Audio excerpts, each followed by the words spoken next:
Hello dear aspirants.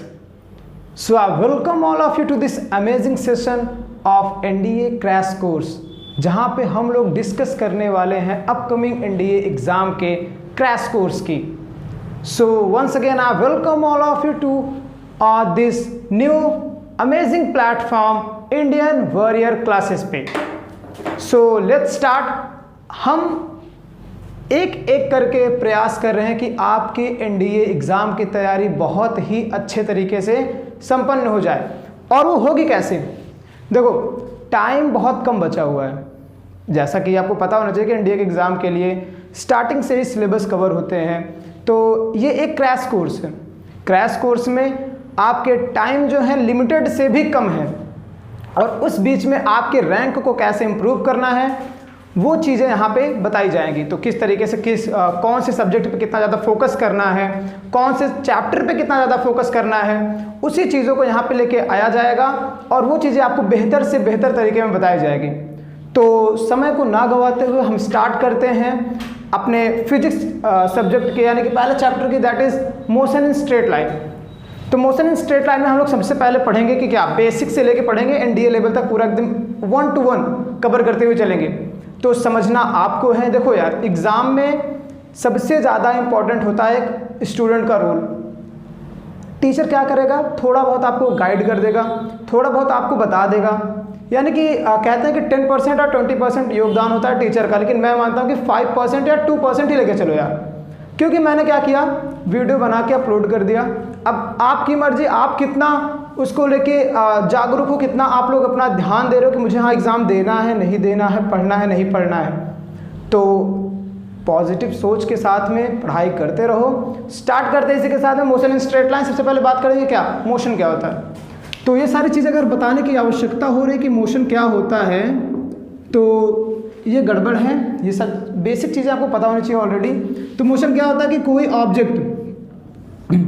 कोई object अपनी position को चेंज करता रहे एक फिक्स्ड टाइम इंटरवल में. क्या टाइम इंटरवल में अपनी पोजीशन वो चेंज करता रहे. और क्या होना चाहिए, एक कंपैरिजन में किसी एक स्टेशनरी यानी स्टेशनरी ऑब्जेक्ट के रिलेशन में. जैसे मान लो देखो कि ये एक ऑब्जेक्ट है, इसके कंपैरिजन में ये ऑब्जेक्ट पहले यहाँ पे था, उसके बाद कुछ टाइम लिया, उसके बाद में क्या हुआ, ये यहाँ पे आ गया. यानी कि किसी एक ऑब्जेक्ट के कंपैरिजन में कोई अपना ऑब्जेक्ट दूसरा अपनी पोजीशन को चेंज करे, वो क्या होगा फिर, उसे क्या कहेंगे कि वो ऑब्जेक्ट क्या थे, मोशन में था. एग्जैक्टली. तो देखो यार, मोशन होते हैं दो तरीके के. कैसे? एक होगा क्या, यूनिफॉर्म और दूसरा नॉन यूनिफॉर्म. तो यूनिफॉर्म मोशन क्या होगा, जब सेम टाइम इंटरवल में, मान लो कि यहाँ पे 1 मिनट में ये 1 किलोमीटर चल रहा, तो दूसरे मिनट में भी क्या चले, 1 किलोमीटर चले, तीसरे मिनट में भी क्या चले, 1 किलोमीटर चले. यानी कि अगर टाइम इंटरवल निकाला जाए, यहाँ 1 मिनट में टाइम इंटरवल में ये 1 किलोमीटर जा रहा, फिर ये 1 मिनट टाइम इंटरवल में 1 किलोमीटर जा रहा, यानी कि हर एक टाइम इंटरवल में कितना जाए, 1 किलोमीटर जाए. या मतलब हर एक टाइम इंटरवल में सेम डिस्टेंस या सेम डिस्प्लेसमेंट कवर करे.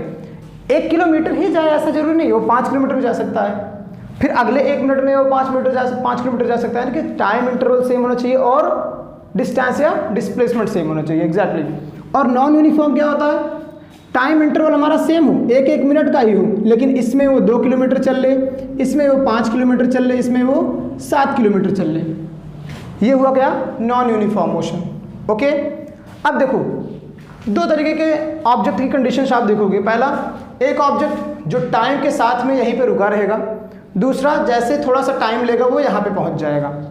मतलब कि पहला क्या होगा, ऑब्जेक्ट मोशन में होगा, और दूसरा क्या होगा, ऑब्जेक्ट वो रेस्ट पे होगा. यानी कि जब टाइम लगता रहे यानी कि टाइम बीतता चला जाए लेकिन ऑब्जेक्ट उसी जगह पे खड़ा रह जाए. हाँ, यानी कि सराउंडिंग के कंपैरिजन में या किसी स्टेशनरी ऑब्जेक्ट के कंपैरिजन में अगर ये कोई ऑब्जेक्ट क्या रहे, टाइम पास होता जाए और यहीं पे फिक्स रह जाए, तो क्या कहेंगे इससे कि ये बॉडी कैसी है, ये बॉडी कैसी है, बॉडी ये रेस्ट पे है. और दूसरा, जब टाइम बीतता जाए और ये मोशन यानी कि पोजीशन अपनी चेंज करती जाए, किसके कंपैरिजन में, या तो सराउंडिंग के कंपैरिजन में या तो किसी बाहर की एक स्टेशनरी ऑब्जेक्ट के कंपैरिजन में, तो क्या कहोगे कि ये बॉडी क्या है, मोशन में है. एग्जैक्टली. तो अब हम लोग क्या बात करेंगे, देखो हम लोग बात करते हैं सबसे पहले डिस्टेंस की, कि हमारा डिस्टेंस होता क्या है। स्टार्ट करते हैं डिस्टेंस के बारे में। तो डिस्टेंस क्या होता है, कोई एक बॉडी है, यहाँ पे यानी कि बॉडी है, कुछ टाइम लिया और कुछ आगे बढ़ गया। कोई एक बॉडी कुछ टाइम लिया और थोड़ी देर बाद क्या हुआ कि वो आगे बढ़ गई। तो यानी कि टोटल लेंथ, क्या टोटल लेंथ या total path covered by an object, ये क्या हुई हमारी डिस्टेंस। और देखो डिस्टेंस होता है हमारा क्या, स्केलर क्वांटिटी। ये सारी चीज़ें मैं बतानी जाएगी, ये सारी चीज़ें आपको याद होनी चाहिए। क्या होती है स्केलर क्वांटिटी, यानी कि ये ज़ीरो कभी नहीं हो सकता और ये निगेटिव कभी नहीं हो सकता, ये हमेशा क्या होगा, पॉजिटिव होगा। अगर कोई ऑब्जेक्ट यहीं पे रुका रह गया, यहीं पे रुका रह गया, टाइम बीतता चला गया, तो वो उस ऑब्जेक्ट का कोई भी डिस्टेंस नहीं होगा। टाइम थोड़ा बीत गया, मैं थोड़ा आगे चला गया तो उसका डिस्टेंस होगा। अगर वो ऐसा कभी, यानी कि ऐसा कोई केस मिलेगा ही नहीं जिसमें आपको मिलेगा क्या कि डिस्टेंस हमारा क्या होगा, निगेटिव हुआ। और डिस्टेंस जो है हमारा टोटल लेंथ या टोटल पाथ होगा, बस काम खत्म। उसके बाद हमारा क्या आता है डिस्प्लेसमेंट। क्या डिस्प्लेसमेंट, डिस्प्लेसमेंट क्या होगा, डिस्प्लेसमेंट हमारा होगा shortest path from initial to final position, यानी कि शॉर्टेस्ट पाथ। ठीक, क्या जैसे मान लो कि कोई ऑब्जेक्ट ए पे था, कुछ टाइम बाद वो ऑब्जेक्ट कहाँ पे पहुँच गया, बी पॉइंट यानी कि बी पोजीशन पे पहुँच गया। तो इसके बीच का देखो, पहला ये भी जा सकता है रास्ते से, दूसरा इस रास्ते से भी जा सकता है, तीसरा इस रास्ते से, यानी कि सबसे शॉर्टेस्ट पाथ कौन सा होगा उसका, यानी कि इसके, यानी कि जो यहाँ पे देखो ये वाला पाथ इसका क्या है, शॉर्टेस्ट पाथ है। तो शॉर्टेस्ट पाथ, और हाँ ये कहना जरूरी है क्या कि from initial to final position. क्यों, क्योंकि ये एक क्या है, डिस्प्लेसमेंट क्या है हमारा, वेक्टर क्वांटिटी है। क्या है, वेक्टर क्वांटिटी। इसके पास में क्या होता है, मैग्नीट्यूड, उसके साथ में डायरेक्शन। इतनी छोटी छोटी बातें हमें पता होनी चाहिए कि स्केलर क्वांटिटी क्या होती है, वेक्टर क्वांटिटी होती है। लेकिन फिर भी मैं रिवाइज करा दे रहा हूँ, स्केलर क्वांटिटी वे क्वांटिटी होती हैं जिनके पास में केवल और केवल मैग्नीट्यूड होता है, डायरेक्शन की कोई बात नहीं होती है। और वेक्टर क्वांटिटी क्या होती हैं, जिनके पास में डायरेक्शन हो और मैग्नीट्यूड हो। ओके, और मैग्नीट्यूड क्या होता है अपना, जैसे यहाँ पर मैंने लिखा क्या, 5 किलोमीटर, तो 5 क्या है हमारा मैग्नीट्यूड। ओके, मैग्नीट्यूड हमेशा हमारा कोई ना कोई इंटीजर होता है। ठीक, इंटीजर वैल्यू हमारी क्या होती है, मैग्नीट्यूड होती है। और देखो अब ये आ गई एक वेक्टर क्वांटिटी, और डिस्प्लेसमेंट क्या हमारी, वेक्टर क्वांटिटी। तो डिस्प्लेसमेंट हमेशा हमारा जीरो भी हो सकता है, पॉजिटिव भी हो सकता है और निगेटिव भी हो सकता है। आप कहोगे सर जीरो कैसे होगा, मान लो ये ऑब्जेक्ट एक ए पे पोजीशन पे था, उसने फिर बी पोजीशन पे, यानी कि बी पोजीशन पे हो गया, फिर क्या किया उसने सी पोजीशन पे गया, उसके बाद में फिर वो ए पोजीशन पे आ गया। तो इसका टोटल लेंथ यानी कि डिस्टेंस कितना होगा, तो मान लो ए से बी पोजीशन का 1 किलोमीटर था लेंथ, और बी से सी क्या था 1 किलोमीटर, और सी से ए क्या था 1 किलोमीटर।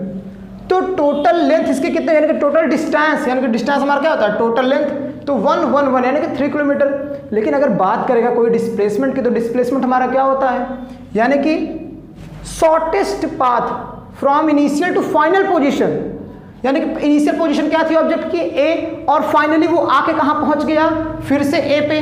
तो कहाँ से निकला, यहाँ से गया, फिर यहीं पे आ गया, तो क्या हुई इसकी इनिशियल टू फाइनल पोजीशन।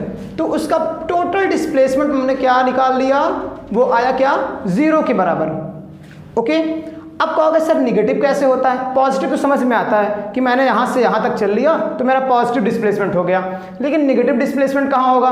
तो निगेटिव डिस्प्लेसमेंट देखो, जब कभी भी फोर्स अपनी पॉजिटिव डायरेक्शन में लगे और डिस्प्लेसमेंट अपना निगेटिव डायरेक्शन में होने लगे। आप कहोगे यार ऐसा कहाँ होता है, तो जैसे आप लोग आगे फ्रिक्शन के केस में पढ़ोगे, देखोगे कि फोर्स जो है हमारा पॉजिटिव डायरेक्शन में लग रहा है और फ्रिक्शन अपना फोर्स पॉजिटिव डायरेक्शन में लगा रहा होता है, लेकिन क्या होता है कि फ्रिक्शन के अपोजिट डायरेक्शन में क्या होने लगता है, ब्लॉक मूव करने लगता है। तो जैसे आगे के केसेस पढ़ोगे वहाँ पे देखोगे क्या डिस्प्लेसमेंट हमारा निगेटिव होता चला जाता है।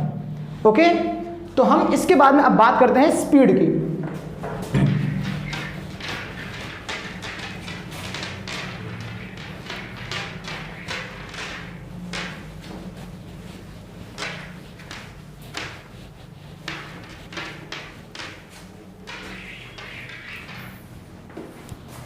तो देखते हैं हम लोग क्या होती है स्पीड हमारी।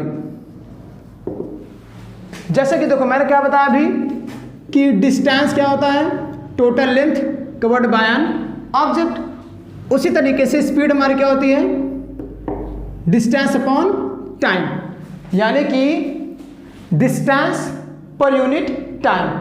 क्या, हाँ डेफिनेशन बनाओ इसके, क्या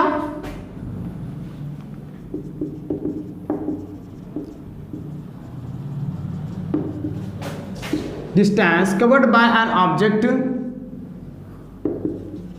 per unit time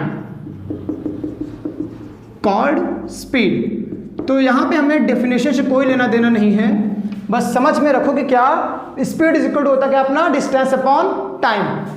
और देखो स्पीड हमारी क्या होती है, स्केलर क्वांटिटी।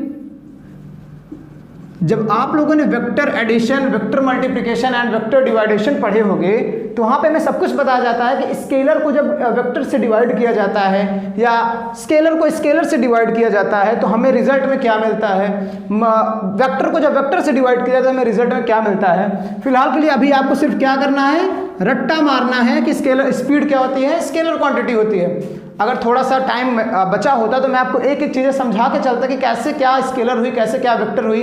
फिलहाल के लिए सिर्फ यही समझो कि जब डिस्टेंस हमारा क्या है, स्केलर क्वांटिटी है, और स्पीड हमारा क्या है, स्केलर क्वांटिटी। क्यों? क्योंकि जब मैं किसी स्पीड यानी कि किसी देखो जैसे कोई एक ऑब्जेक्ट है वो 5 किलोमीटर पर आवर की स्पीड से चल रहा है, तो यहाँ पे उसने बता दिया कि मैं 5 किलोमीटर पर आवर की स्पीड से चल रहा हूँ, उसके साथ में इसको डायरेक्शन बताने की कोई ज़रूरत नहीं पड़ेगी। ओके, तो ये क्या है हमारा स्केलर क्वांटिटी। और पता है जब कोई भी क्वांटिटी स्केलर क्वांटिटी हो जाती है तो वो सिर्फ क्या होगी, पॉजिटिव। ओके, इसके साथ में ना नेगेटिव का टर्म आएगा ना ही जीरो का टर्म आएगा, क्योंकि जैसे उसने डिस्टेंस कवर किया, जैसे उसने डिस्टेंस कवर किया टाइम तो कुछ लिया, उसके साथ में स्पीड हो गई। अगर ये जीरो डिस्टेंस कवर करेगा तो टाइम जीरो होगा तो स्पीड क्या हो जाएगी अपनी जीरो, यानी कि जब हमारा डिस्टेंस जीरो होगा ही नहीं तो स्पीड अपनी क्या बनेगी, और जब डिस्टेंस नेगेटिव होगा ही नहीं तो स्पीड अपनी नेगेटिव क्या होगी। ओके, अब बात करते हैं दूसरे टर्म की, नहीं इसी के बाद में हम बात करेंगे थोड़ा सा क्या स्पीड अपनी होती है क्या, ये भी जैसे मोशन में मैंने बताया था उसी तरीके से स्पीड में क्या यूनिफॉर्म स्पीड होती है और नॉन यूनिफॉर्म स्पीड होती है। यूनिफॉर्म स्पीड क्या होती है, जब सेम टाइम इंटरवल में सेम डिस्टेंस कवर होता चला जाए तो हमारी क्या होगी यूनिफॉर्म स्पीड। और नॉन यूनिफॉर्म स्पीड क्या होगी, जब सेम टाइम इंटरवल हो और डिस्टेंस जो कवर करे वो सेम ना हो, यानी कि इक्वल टाइम इंटरवल हो बट अनइक्वल डिस्टेंस कवर करे, तो हमारी क्या होगी नॉन यूनिफॉर्म। इसके बाद में हम बात करते हैं क्या एवरेज स्पीड की, क्या एवरेज स्पीड की। एवरेज स्पीड क्या होगी अपनी, total distance upon total time taken. Okay, total distance upon total time taken. मान लीजिए कोई एक ऑब्जेक्ट है, पहले उसने यहाँ से यहाँ तक कवर किया, फिर उसने यहाँ से यहाँ, यहाँ से यहाँ, और टाइम इंटरवल उसने अपना या तो सेम रखा या तो ऐसे बदलता चला गया, T1 T2 T3 करता चला गया, तो उसका total distance sorry average speed क्या होगा, तो उसका टोटल डिस्टेंस ऐड कर लिया जाएगा, उसके बाद में टोटल टाइम उसने कितना कवर किया वो लिख के हम क्या निकाल लेंगे एवरेज स्पीड। लेकिन एवरेज स्पीड निकालने के 2-3 तरीके होते हैं, जब टाइम इंटरवल हमारा सेम हो, जब वेलोसिटी हर एक टाइम इंटरवल में हमारी सेम हो, जब सेम टाइम इंटरवल में सेम डिस्प्लेसमेंट कवर करें। तो इन 3 सिचुएशन को मैं एक अच्छे तरीके से आपको समझाता हूँ। तो स्टार्ट करते हैं पहले सिचुएशन से।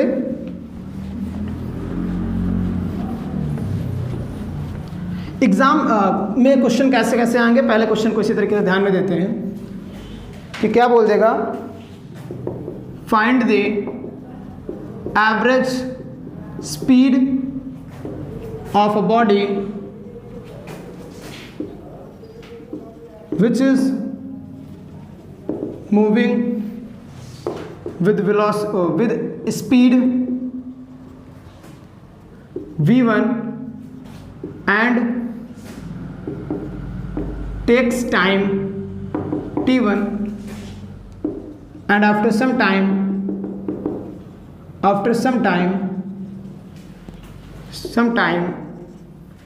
in same time interval same time interval it moves या it gains another velocity v2। तो एग्जाम में ऐसे क्वेश्चन आएंगे और आपको 3-4 ऑप्शन दे दिया जाएगा, तो उसमें आपको पूछ लेगा कि इसकी एवरेज वेलोसिटी क्या होगी। तो देखो यार, सबसे सिंपल है एवरेज वेलोसिटी फाइंड करने का तरीका। हमें क्या पता है कि total distance, sorry average velocity, average speed और एवरेज वेलोसिटी का दोनों कॉन्सेप्ट सेम है। पहले मैं एवरेज स्पीड का समझा दे रहा, बाद में सेम एज मैं बता दूंगा कि एवरेज वेलोसिटी भी इस तरीके से होगी। तो फिलहाल एवरेज स्पीड क्या होगी इसकी, total distance upon total time taken. तो देखो टोटल डिस्टेंस क्या होगा अपना, टोटल डिस्टेंस यानी कि मान लो उसने पहले एक ऑब्जेक्ट, हाँ ऐसे क्वेश्चन मिल जाए तो सबसे पहले क्या करोगे, पहले बनाओगे क्या, उसके डायग्राम को। तो पहले मान लो कि ऑब्जेक्ट ए पे था, उसने क्या किया, t1 टाइम लिया और कहाँ पहुँच गया वो, यानी कि स्पीड उसकी क्या थी, v1। और उसके बाद में क्या हुआ कि सेम टाइम इंटरवल यानी कि t1 ही स्पीड यहाँ पे भी रही, लेकिन उसकी वेलोसिटी क्या हो गई, v2। तो अब कह रहा कि एवरेज स्पीड बताओ। तो एवरेज स्पीड यानी कि total distance upon total time. तो टोटल डिस्टेंस हमने पता है कि डिस्टेंस का फॉर्मूला क्या होता है, अगर नहीं बताया तो बता दे रहा कि डिस्टेंस का फॉर्मूला क्या होता है, स्पीड इनटू टाइम। क्योंकि स्पीड में ही क्या होता है, यहां पे देखो स्पीड बराबर क्या होता है अपना, डिस्टेंस अपॉन टाइम। अभी मैंने बताया था स्पीड क्या होता है, डिस्टेंस अपॉन टाइम। तो डिस्टेंस क्या हो जाएगा, स्पीड इनटू टाइम। तो स्पीड क्या है v1 और टाइम क्या है t1। तो यहाँ पे क्या कर देंगे v1 इंटू t1 प्लस, चूंकि अब यहाँ तक का मिला मुझे क्या, यहाँ तक का डिस्टेंस क्या है v1 t1। अब यहाँ तक का डिस्टेंस क्या आएगा v2 t1। तो यहाँ पर क्या हो जाएगा v2 t1 upon total time यानी कि t1 प्लस t1 यानी कि क्या हो जाएगा 2t1। अब यहाँ पे t1 और t1 को जब मैं कॉमन ले लूँगा तो क्या बचेगा v1 plus v2 t1 upon 2t1। तो t1 से t1 कैंसिल, क्या मिलेगा v1 प्लस v2 अपॉन 2। तो यहाँ से क्या पता चला हमें कि जब टाइम इंटरवल अपना सेम दिया गया हो तो एवरेज वेलोसिटी पूछ ले तो दोनों वेलोसिटियों को सम करके जितनी बार यानी कि वेलोसिटी चेंज हुई हो उतनी बार से आप उसे डिवाइड कर दोगे। जैसे यहाँ पे 2 बार वेलोसिटी चेंज हुई और टाइम इंटरवल अपना सेम था तो आपने 2 बार से उसे डिवाइड कर दिया दोनों को ऐड करके। अगर बोल देता कि सेम टाइम इंटरवल है t1 या t और velocity v1 v2 v3 divide हो यानी कि चल रही है, तो क्या करोगे आप एवरेज स्पीड निकालने के लिए v1 plus v2 plus v3 divided by 3। अगर बोल दे कि v1 v2 v3 v4 है और टाइम इंटरवल t है यानी कि सेम टाइम इंटरवल है, तो क्या करोगे v1 plus v2 plus v3 plus v4 divided by 4। Okay, अब सेकंड कंडीशन क्या होगी वो देखते हैं। पहला मॉड्यूलर का क्वेश्चन ऐसे ही आएगा और दूसरा कैसा आएगा वो देखते हैं।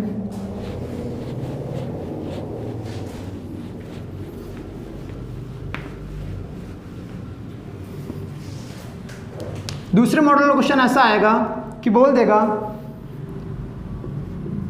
If a body completes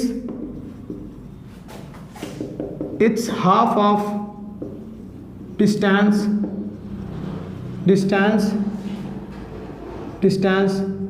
with speed v1 and rest half with v2, then find the average speed of the body. ये दूसरा मॉडल का क्वेश्चन है। कैसे बोल देगा कि half of its distance covered with v1 and rest half of with v2। तो क्या करोगे, यानी कि पहले क्या हुआ, ये ए पोजीशन पे था, उसने गया बी पोजीशन पे, तो क्या हुआ कि देन फाइनली कहाँ गया सी पोजीशन पे।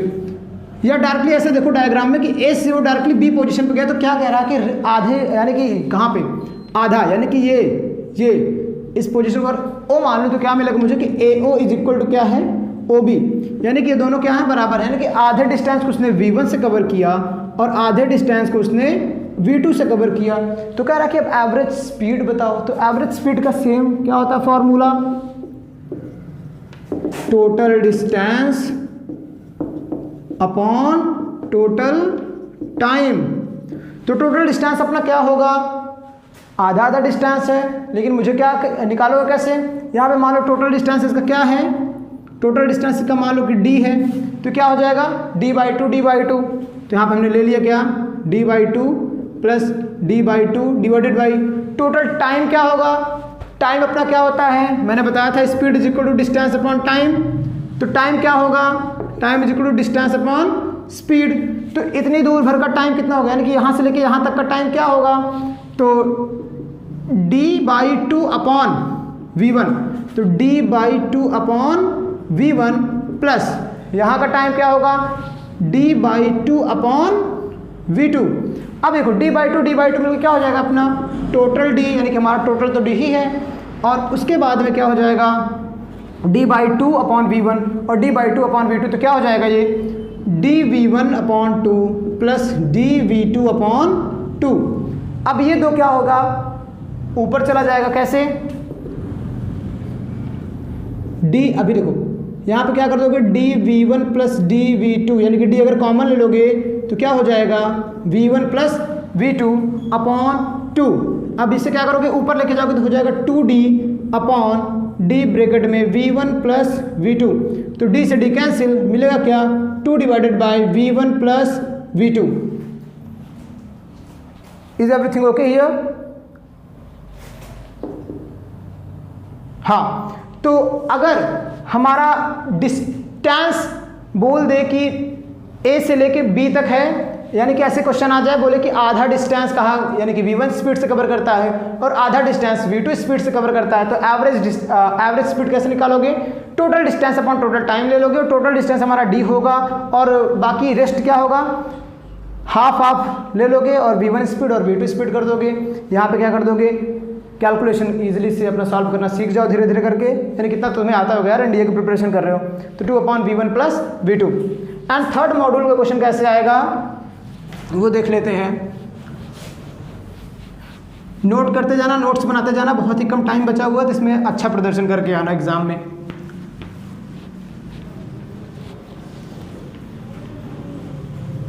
अब तीसरे में क्या करेगा,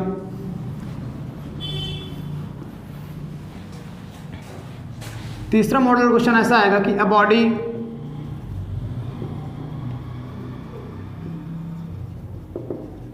completes its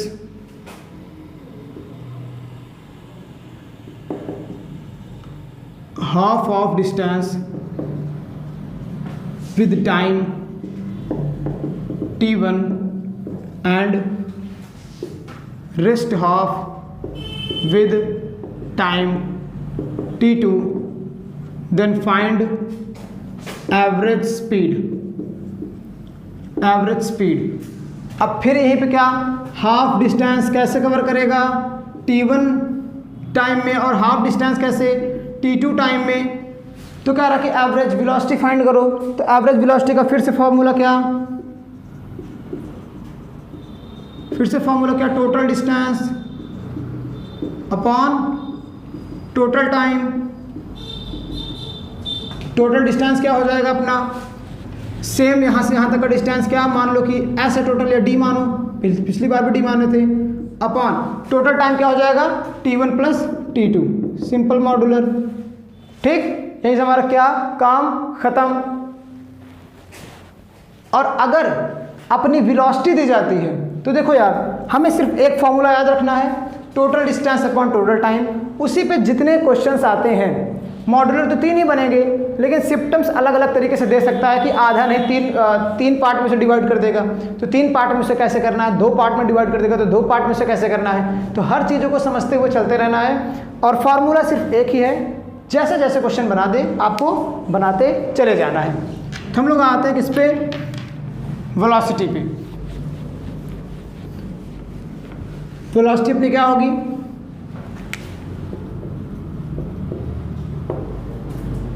कि जैसे वहाँ पे डिस्टेंस अपॉन होता था, यहाँ पे क्या हो जाएगा डिस्प्लेसमेंट अपॉन टाइम। ठीक, यानी कि बॉडी क्या करेगी यहाँ पे पर यूनिट टाइम में कुछ डिस्प्लेसमेंट कवर कर लेगी, वही हमारा क्या हो जाएगा वेलोसिटी हो जाएगा। वेलोसिटी हमारी क्या होगी वेक्टर क्वांटिटी होगी, और इसके पास में क्या होगा नेगेटिव वेलोसिटी भी हो सकती है, वेलोसिटी जीरो भी हो सकती है और पॉजिटिव वेलोसिटी भी हो सकती है। ठीक, और देखो वेलोसिटी एवरेज वेलोसिटी दोनों स्पीड और एवरेज स्पीड जैसे ही यानी कि काम करते हैं, मतलब न्यूमेरिकल जितने आते हैं एवरेज स्पीड के सेम वैसे ही एवरेज वेलोसिटी के भी न्यूमेरिकल्स आएंगे, जो कि आप लोग इजीली समझ सकते हो, और जैसे उसके फॉर्मूलाज होंगे सेम एज इसके भी फॉर्मूलाज होंगे। तो जैसे जैसे वहाँ पे क्वेश्चन मिलेंगे यहाँ पे भी आपको सेम क्वेश्चन मिलेंगे, और उसी तरीके से पूछा जाए कि रेस्ट ऑफ विद वेलोसिटी यहाँ पे आ जाएगा, वहाँ पे विद स्पीड था, यहाँ पे विद वेलोसिटी आ जाएगा। तो वो चीज़ें आपको सेम चीज़ें वहाँ पे कुछ कंपेयर नहीं करने की आवश्यकता है, बस सिंपल सी सिमिलर चीज़ें हैं उठा के वहीं पे वैल्यूज पुट कर देनी है, सेम इक्वेशन पे आपके सारे आंसर्स आ जाएंगे। तो बस इतना जान लो कि वेलोसिटी क्या होती है डिस्प्लेसमेंट अपॉन टाइम, और एवरेज वेलोसिटी क्या होगी एवरेज वेलोसिटी वहाँ पे total distance upon total time, तो यहाँ पे total displacement upon total time taken, total time taken. ठीक, तो अब हम लोग नेक्स्ट टर्म की बात करते हैं, दैट इज इंस्टैंटेनियस वेलोसिटी या इंस्टैंटेनियस स्पीड की। देखो क्या इंस्टैंटेनियस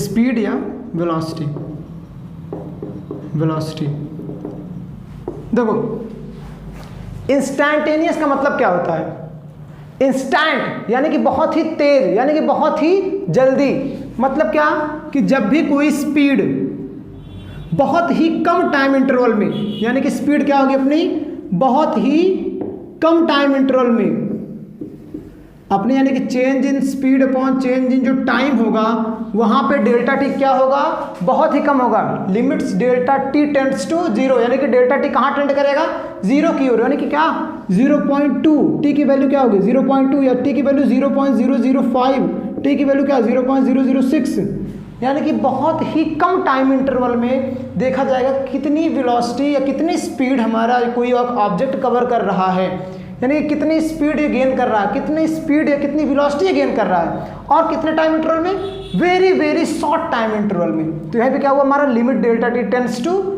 जीरो, या limit delta T tends to very very minimum, वहाँ पे क्या हो जाएगा delta S upon delta T, change in speed upon change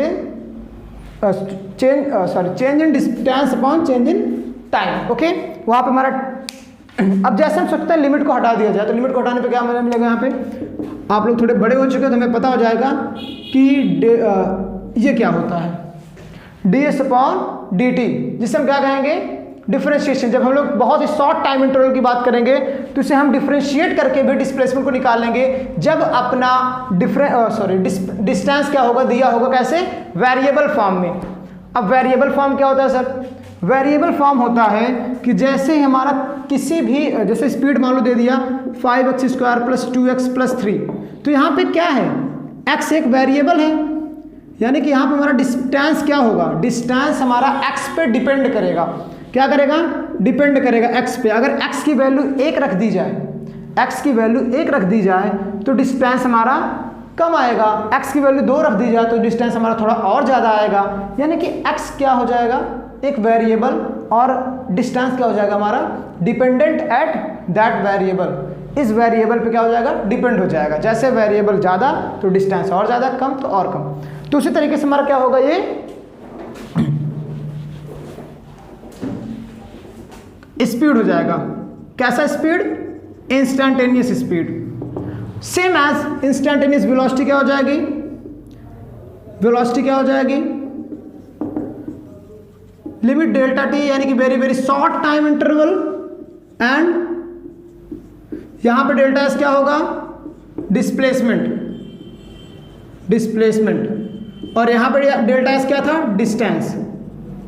ठीक, तो जब हम इंस्टैंटेनियस स्पीड की बात करेंगे तो वहां पे हमारा क्या होगा very very short time interval में होगा, और वहां पे डिस्टेंस अपॉन टाइम। और जब इंस्टैंटेनियस वेलोसिटी की बात करेंगे तो limit delta T tends to very very short और डिस्प्लेसमेंट अपॉन टाइम, या इसे क्या कर सकते हो D S upon dt where s belongs to displacement. Okay, तो इस पे क्वेश्चन कैसे आते हैं, इस पे क्वेश्चन कैसे आते हैं वो हम देख लेते हैं।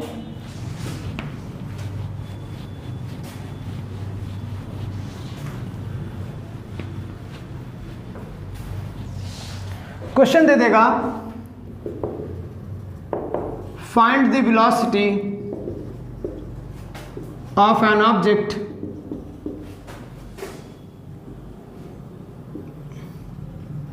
whose distance is 5x की power 4 plus 3x square plus 2 in time t is equal to 0.5, 1 and 2। ऐसा दे देगा क्वेश्चन में कि अपना whose टाइम इज, तो वहाँ पे x यानी कि टाइम को यहाँ पे हमने x मान लिया। अगर ऐसे क्वेश्चन में आएगा तो अगर t टाइम लिया रहेगा तो यहाँ पे क्या आएगा, वेरिएबल t के ही फॉर्म में आएगा। ओके, तो मान लो ऐसे क्वेश्चन आ गया 5t the power 4 plus 3t square plus 2 in time interval t। यहाँ पे टाइम इंटरवल की बात नहीं, यहाँ पे टाइम की डायरेक्ट बात करेगा। चूंकि इंस्टेंटेनियस टाइम का मतलब क्या होता है कि 5वें सेकंड में जस्ट, यानी कि 0.02 सेकंड में जस्ट, 0.1 सेकंड में जस्ट उसकी वैल्यू निकाल दी जाए, स्पीड की या वेलोसिटी की। तो ऐसे क्वेश्चन आ गए तो हमें क्या पता है कि हमारा इंस्टेंटेनियस वेलोसिटी क्या होती है। इंस्टेंटेनियस वेलोसिटी क्या होती है, वेरी शॉर्ट टाइम इंटरवल का टाइम हो, यानी कि वेरी शॉर्ट टाइम हो, उसके साथ में क्या हो, हमारा डिस्प्लेसमेंट हो, यानी कि ds अपॉन dt। यहाँ की ds अपॉन dt क्या होता है, हमारा डिफरेंशिएशन। और डिफरेंशिएशन को सॉल्व करने का तरीका क्या होता है, सब चीज़ें आपको पता होनी चाहिए। जैसे यहाँ पे आ गया क्या, 5t the power 4 plus 3t square plus 2, तो 5 यानी कि यहाँ पे क्या होगा, बाई पार्ट से होगा, यानी कि यहाँ पे हर एक पार्ट्स को अलग कर लिया जाएगा। क्या को, ये सारी चीज़ें अब समझाने की तो ज़रूरत नहीं है फिलहाल, लेकिन एक क्वेश्चन के लिए मैं बता दे रहा।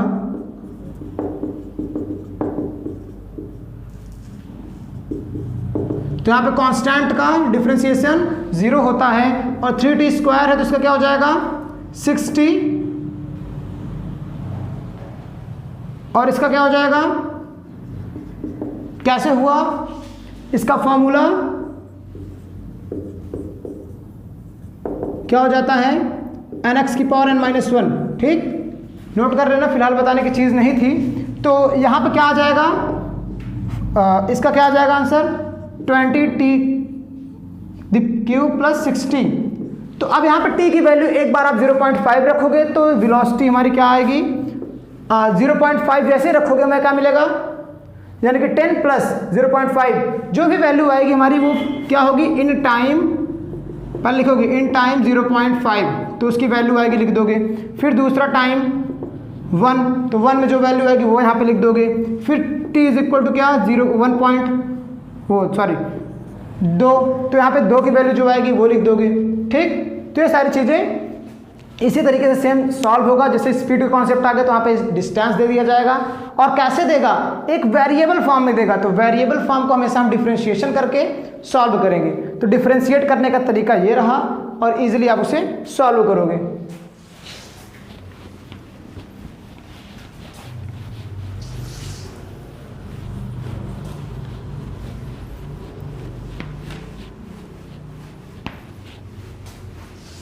नेक्स्ट बात करते हैं इक्वेशन ऑफ मोशन की। मोशन के 3 इक्वेशन होते हैं, that is v is equal to U plus A T, S is equal to half U T plus half A T square, and V square is equal to U square plus 2as, and इसी से मिलके एक बना है S N is equal to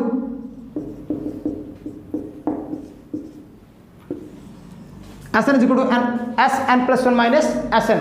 ये क्या होता है कि दैट यानी कि जैसे मान लो कि कोई एक ऑब्जेक्ट 3 सेकंड में 5 किलोमीटर पहुंचा, तो ये पूछ लेगा कि इस दूसरे सेकंड में कितनी दूर पहुंचा था, इस तीसरे सेकंड में कितनी दूर पहुंचा था। तो कैसे फाइंड करोगे, इस तीसरे सेकंड की टोटल डिस्प्लेसमेंट यानी कि total displacement of third second minus total displacement of second time. तो इस टाइम की यानी कि जो तीसरे सेकंड में जितनी डिस्प्लेसमेंट से कवर किया था वो आ जाएगा। तो यहाँ पे हमें हर चीज़ पता होनी चाहिए, क्या होती है हमारी v क्या होती है, वेलोसिटी, कैसी वेलोसिटी, फाइनल वेलोसिटी, और u क्या होता है, इनिशियल वेलोसिटी एंड ए क्या होता है एक्सेलरेशन एंड टी क्या होता है टाइम। अब यहाँ पे एक एक्सेलरेशन बता देते क्या होता है, चूंकि मैं भूल गया एक्सेलरेशन बताने के लिए। एक्सेलरेशन, तो एक्सेलरेशन क्या होता है अपना, जब हमारा वेलोसिटी यानी कि जब अपनी वेलोसिटी पहले ही स्टार्टिंग में वेलोसिटी अपनी कुछ होगी, यानी कि मान लो थोड़ी सी कम, मान लो मेरे पास में कोई एक वेलोसिटी है 2 किलोमीटर की पर आवर की, 2 किलोमीटर पर आवर की। आगे चल के वही वेलोसिटी अपनी हो गई क्या 10 किलोमीटर पर आवर की, और टाइम इसने कुछ लिया होगा, चूंकि वेलोसिटी बढ़ रही है तो कुछ टाइम भी रहा होगा। मान लो 1 घंटे में मान लो इसकी वेलोसिटी इतनी ज़्यादा बढ़ गई। तो आप पूछ ले एक्सेलरेशन क्या होता है, तो एक्सेलरेशन अपना क्या होगा हमेशा कि velocity of final position minus velocity of initial position divided by time, यानी कि कैसा टाइम इंटरवल, यानी कि उस जब वेलोसिटी अपनी चेंज हुई उस वेलोसिटी चेंज होने के दौरान कितना टाइम अपना लगा, तो क्या होगा final velocity minus initial velocity divided upon time interval, तो अपना क्या होगा एक्सेलरेशन। तो चेंज इन वेलोसिटी अपॉन यानी कि change in velocity per unit time या change in velocity upon time interval is called acceleration. Okay, तो यहाँ पे हमारा क्या हो जाएगा एक्सेलरेशन, यहाँ पे भी यू क्या होगी इनिशियल वेलोसिटी, ए क्या होगा एक्सेलरेशन, टी क्या होगा टाइम, और हाफ ये हमारा कांस्टेंट है। ठीक, उसी तरीके से यस यहाँ पे क्या होगा डिस्प्लेसमेंट, यहाँ पे यस क्या होगा डिस्प्लेसमेंट, यहाँ पे क्या डिस्प्लेसमेंट, स्पीड की बात अब यहाँ पे नहीं होगी। ओके, अब ये तीनों क्वेश्चन पे बेस्ड क्वेश्चंस आएंगे, कहीं आपको वी गायब कर देगा, यू गायब कर देगा, एक टर्म गायब कर देगा और बाकी सारी चीज़ें आपको दे दी जाएंगी, वो चीज़ें आपको क्वेश्चन में ला देनी है इजीली सॉल्व करके। एक आगे के जब चैप्टर खत्म होगा तो आपको कुछ क्वेश्चंस दे दिए जाएंगे, वो आपको सॉल्व करके आने होंगे जो कि इसी इक्वेशन पे बेस्ड होंगे। फिलहाल हम लोग चलते हैं क्या graph of we T S T and A T पर। देखो मोशन के कुछ ग्राफ्स होते हैं, क्या ग्राफ ऑफ मोशन, तो इन मोशन के कुछ ग्राफ होंगे, कब जब स्ट्रेट लाइन मोशन या 1 डायमेंशनल मोशन होगा तब। तो कैसे ग्राफ होंगे, पहला ग्राफ की बात क्या करेंगे हम डिस्प्लेसमेंट और टाइम का ग्राफ होगा, डिस्प्लेसमेंट वर्सेस टाइम का ग्राफ होगा। तो इधर क्या होगा अपना डिस्प्लेसमेंट, इधर अपना क्या होगा डिस्प्लेसमेंट और इधर अपना क्या होगा टाइम। तो देखो जब भी अपना कभी भी देखो जब बॉडी क्या हो, बॉडी अपनी रेस्ट पे हो तो क्या होता है टाइम अपना बढ़ता चला जाता है, लेकिन क्या होता है डिस्प्लेसमेंट रुका रहता है, यानी कि डिस्प्लेसमेंट अपना जो भी रहेगा वो ऐसे रुका रहेगा, लेकिन टाइम अपना क्या होगा बढ़ता चला जाएगा। तो उस केस में क्या होगा कि हमें क्या पता चलेगा कि बॉडी अपनी क्या पे है, कैसी है रेस्ट पे है। ओके, और दूसरा क्या होगा जब बॉडी के पास में कुछ वेलोसिटी आ जाएगी, तो जब बॉडी के पास में कुछ वेलोसिटी आ जाएगी, तो जब बॉडी के पास में एक यूनिफॉर्म वेलोसिटी होगी, यूनिफॉर्म वेलोसिटी होगी, तो उसके पास में क्या होगा, उसका ग्राफ कैसा होगा ऐसे, यानी कि यूनिफॉर्म मतलब क्या होता है मैंने अभी बताया था ना कि टाइम इंटरवल भी सेम हो और डिस्टेंस भी सेम हो, टाइम इंटरवल भी सेम हो और डिस्टेंस या डिस्प्लेसमेंट भी अपना सेम हो। तो यहाँ पे देखो डिस्प्लेसमेंट क्या होगा सेम कवर करेगा और टाइम इंटरवल भी अपना क्या होगा सेम होगा, तो क्या हो जाएगी यूनिफॉर्म वेलोसिटी, तो उसका ग्राफ कैसे होगा हमेशा से इंक्रीजिंग। और देखो तीसरी कंडीशन क्या होगी, जब बॉडी के पास में नॉन यूनिफॉर्म वेलोसिटी होगी तब उसका ग्राफ कैसे होगा, मे बी समथिंग दिस और दिस लाइक, कहीं ज़्यादा कहीं कम। ठीक, अब देखते हैं दूसरे ग्राफ को, वो कौन सा ग्राफ होगा अपना वेलोसिटी वर्सेस टाइम का ग्राफ। वेलोसिटी वर्सेस टाइम का ग्राफ, वेलोसिटी वर्सेस टाइम का ग्राफ, ये है अपनी क्या वेलोसिटी, ये अपना क्या है टाइम। अब जब अपनी वेलोसिटी कांस्टेंट होगी, यानी कि वेलोसिटी सेम होगी हर जगह, तो क्या होगा, टाइम तो बढ़ता रहेगा अपना यूजुअल। लेकिन अगर वेलोसिटी कांस्टेंट हो जाएगी तो यानी कि वेलोसिटी अपनी एक ही जगह पे रुकी रहेगी, ऐसे टाइम बढ़ता रहेगा। और जब वेलोसिटी कांस्टेंट होगी तो हमने डिस्टेंस और डिस्प्लेसमेंट और टाइम ग्राफ में क्या देखा था, डिस्प्लेसमेंट बढ़ रहा था। लेकिन यहाँ पे क्या हुआ, स्पीड यहाँ पे अपनी कांस्टेंट ऐसे दिखाई जाएगी, ठीक। यानी कि जब वहाँ पे रेस्ट पोजीशन थी डिस्प्लेसमेंट और टाइम ग्राफ में, तो यहाँ पे क्या हुआ, वेलोसिटी और टाइम ग्राफ में सेम है। हाँ, ग्राफ दोनों का सेम है। लेकिन यहाँ पे देखोगे कि अगर ऐसा पोजीशन दिख गया एसटी ग्राफ में तो कह दोगे कि वो रेस्ट पे है बॉडी, लेकिन अगर वीटी ग्राफ में ऐसा दिख गया तो क्या कहोगे कि वेलोसिटी कांस्टेंट, क्या है, वेलोसिटी कांस्टेंट है। ओके, अब दूसरा ग्राफ क्या होगा, ऐसे देखोगे कि जब ये टाइम और ये वेलोसिटी, ये तो इसके पास में क्या दिखा रहा कि same velocity same time interval, same change in velocity same time interval, same change in velocity same time interval, मतलब एक्सेलरेशन है इसके पास में। और कैसा एक्सेलरेशन है, कांस्टेंट या यूनिफॉर्म एक्सेलरेशन है, ठीक। तो वेलोसिटी बढ़ती चली जा रही है और टाइम इंटरवल भी बढ़ता चला जा रहा है, यानी कि सेम टाइम इंटरवल है और सेम चेंज इन वेलोसिटी है हर जगह पे। तो यहाँ पे क्या है, कांस्टेंट या यूनिफॉर्म एक्सेलरेशन। और एक चीज, अगर एक्सेलरेशन अपना बढ़ने लगे, घटने लगे, बढ़ने लगे, घटने लगे, तो क्या करेगा, नॉन यूनिफॉर्म एक्सेलरेशन कहलाएगा। ओके, आगे देखो, ये तीसरा केस क्या होगा, जब टाइम अपना सेम रहेगा और वेलोसिटी क्या होगी, इनफाइनाइट शो होगी। ऐसा केस पॉसिबल नहीं है, लेकिन जब टाइम इंटरवल वेरी शॉर्ट मान लिया जाएगा, बहुत ही कम टाइम इंटरवल मान लिया जाएगा, तब प्रकाश की वेग हमको इनफाइनाइट लगेगी, यानी कि 3 × 10⁸ मीटर पर सेकंड अपना इनफाइनाइट महसूस होगा जब टाइम यानी कि टाइम अपना बहुत ही छोटा हो तब। तो यहाँ पे क्या होगी, वेलोसिटी अपनी क्या होगी, इनफाइनाइट होगी, ठीक। और देखो, एक ये ग्राफ क्या है,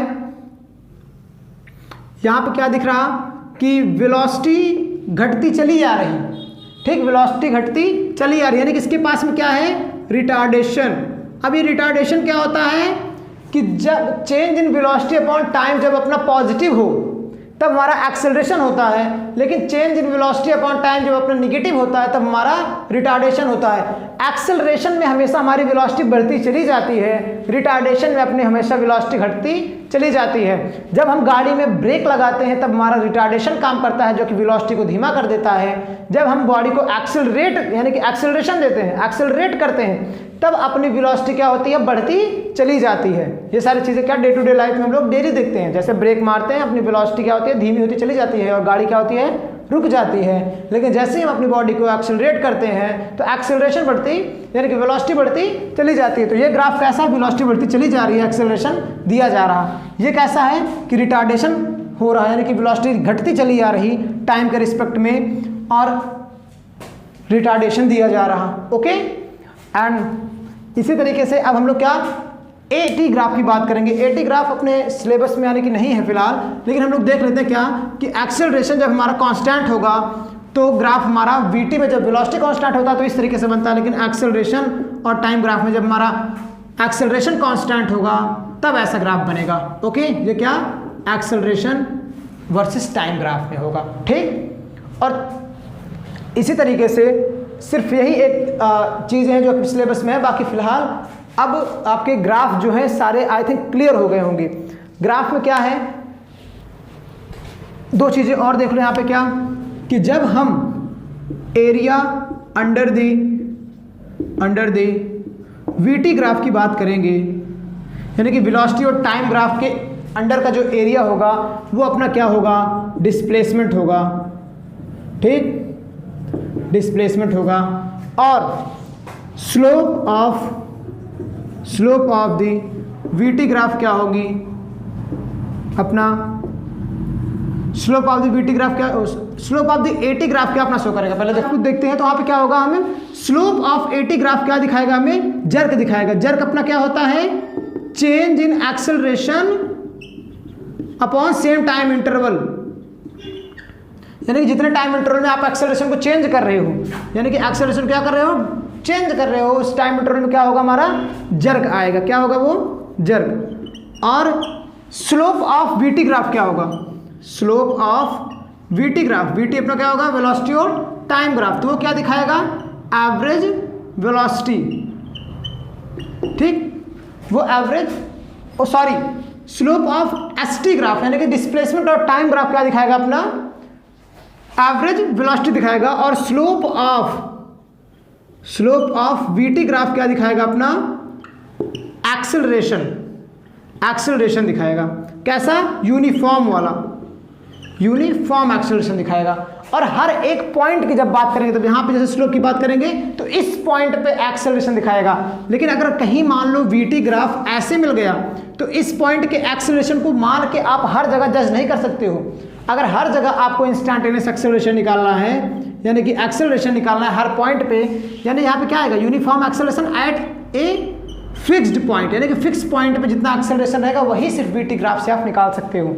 हर एक पॉइंट को जज करने के लिए उसका एक्सेलरेशन क्या होना चाहिए, यूनिफॉर्म होना चाहिए, तब आप ऐसे निकाल सकते हो यूजुअली, ठीक। तो ये रहा अपना पूरा ग्राफ यानी कि पूरे अपने ग्राफ की अंडरस्टैंडिंग। अब एक लास्ट टॉपिक की बात होती है जो कि होता क्या, मोशन अंडर ग्रेविटी की। तो हम लोग बात करते हैं मोशन अंडर ग्रेविटी में।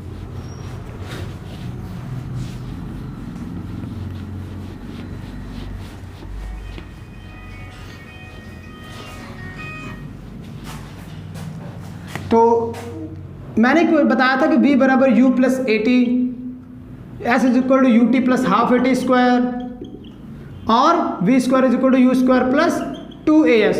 तो जब मोशन अंडर ग्रेविटी की बात करेंगे, जब मान लो कि कोई एक बॉडी का फ्री फॉल कराया जाएगा, ऊपर से इसे ड्रॉप किया जाएगा नीचे, तो उसके पास में क्या होगा, एक्सेलरेशन उसका क्या काम करने लगेगा, ग्रेविटेशन एक्सेलरेशन। तो हर जगह एक ही जगह पे क्या हो जाएगा, g, एक जगह पे g, और s की जगह पे क्या हो जाएगा, उसकी हाइट हो जाएगी। यानी कि मान लो इस पॉइंट से इसको ड्रॉप कराया गया यहाँ पे, तो ये इसकी क्या हो गई, टोटल डिस्प्लेसमेंट यानी कि इसकी हाइट हो गई, और यहाँ पे एक्सेलरेशन ग्राउंड यानी कि डाउनवर्ड लग रहा है, जो कि हमारा क्या होगा, g, और टाइम इंटरवल अपना सेम होगा। तो यहाँ पे हर जगह s की जगह पे क्या हो जाएगा, h, और एक जगह पे अपना g हो जाएगा, और v यानी कि u अपना हमेशा क्या होगा, 0 होगा, और v अपना क्या होगा, जब नीचे पहुंचते पहुंचते उसकी वेलोसिटी मैक्सिमम हो जाएगी। ओके, तो जब क्वेश्चन आएगा तो यही सारी चीज़ों को आप लोग यूज़ करोगे। जब कोई ऑब्जेक्ट फेंका जाएगा तो वहाँ पे यू आप कुछ भी हो सकता है, लेकिन अगर आप फ्री फॉल करा रहे हो ऑब्जेक्ट का, तब वहाँ पे क्या होगा, u 0 होगा। और देखो, जब आप किसी ऑब्जेक्ट को नीचे से ऊपर फेंक रहे हो तो हमेशा क्या होगा, जी हमारा निगेटिव होगा। कब, जब किसी ऑब्जेक्ट को आप नीचे से ऊपर फेंकोगे, यानी कि यहाँ से जब आप उसे ऊपर फेंकोगे तो निगेटिव काहे लिए होगा भाई, चूंकि आपकी बॉडी यानी कि वो ऊपर जा रही है और ग्रेविटेशन एक्सेलरेशन उसके अपोजिट में लग रहा है, तो हमारा क्या होगा, निगेटिव होगा। ठीक, तो ये था फ्री फॉल की कंडीशन। इसके नेक्स्ट लेक्चर में हम लोग बात करेंगे मोशन इन अ प्लेन के बारे में। अभी हम लोगों ने क्या बात की, मोशन इन स्ट्रेट लाइन की, या इसे हम क्या कहते हैं, मोशन इन वन डायमेंशन की। अब एक चीज और जो कि सबके दिमाग में रहता है कि क्या sir motion in one dimension में आई कैप, जे कैप और के कैप का यूज नहीं आता।